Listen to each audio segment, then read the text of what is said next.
बिस्मिल्लाहिर्रहमानिर्रहीम अस्सलाम वालेकुम। आज के इस वीडियो में मैं हकीकी मुज़क्कर और मुअन्नस जिन्स से ताल्लुक़ रखने वाले कुछ अल्फाज लिखने वाली हूँ। दुनिया में जितने भी जानदार पाए जाते हैं वो दो जिन्सों से ताल्लुक़ रखते हैं, यानी नर और मादा। नर को मुज़क्कर और मादा को मुअन्नस कहते हैं। जो इसम जानदारों के लिए इस्तेमाल होते हैं उन्हें दो जिन्सों में तकसीम किया जा सकता है, यानी मुज़क्कर मुअन्नस। मुज़क्कर और मुअन्नस की तफसील यूँ तो बहुत लंबी है, ताहम आपको समझाने के लिए इनमें चंद मिसालें मैं नीचे लिख रही हूँ। सबसे पहले जो है वो मैं अभी यहाँ पर जिन्स लिख रही हूँ। उसमें हमें मुज़क्कर अलग लिखना है और उसके बाद मुअन्नस लिखना है। मुज़क्कर यानी नर और मुअन्नस यानी मादा। जैसे मुज़क्कर है लड़का और मुअन्नस है लड़की। इसी तरह घोड़ा, ये मुज़क्कर है और मुअन्नस है घोड़ी। नाग, नागिन। शेर, शेरनी। बकरा, बकरी। मुज़क्कर है बैल, मुअन्नस है गाय। तोता, मुज़क्कर है और मुअन्नस है मैना। मुर्गा, मुर्गी। कबूतर, कबूतरी।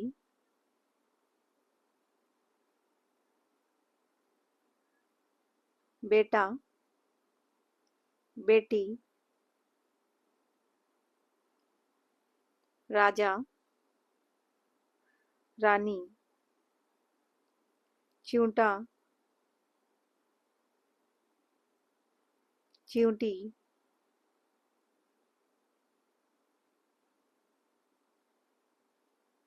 गधा, गधी। यहाँ पर अब नोट करने वाली बात है कि कुछ जानदार जो हैवानात से ताल्लुक़ रखते हैं उनके इसमों को दोनों जिन्सों के लिए मुज़क्कर ही बोला जाता है। इनकी मादा होती है मगर मादा का इसम नहीं होता। मसलन कछुआ, कछुआ मुज़क्कर है। उल्लू, ये भी मुज़क्कर है। कौवा, अब मैं सिर्फ मुज़क्कर लिखती जाऊंगी। तेंदुआ, भेड़िया, चीता, खरगोश, ये सब जो है वो मुज़क्कर है। इनकी मादा होती है, मादा का इसम नहीं होता। सांप, जुगनू, बाज।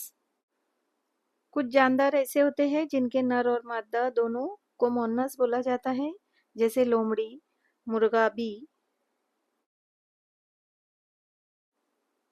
मक्खी, चील, फाख्ता,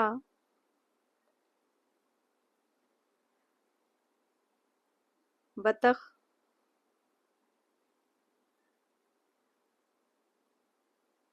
कोयल, मछली। वीडियो देखने के लिए आपका बहुत बहुत शुक्रिया। अल्लाह हाफिज़।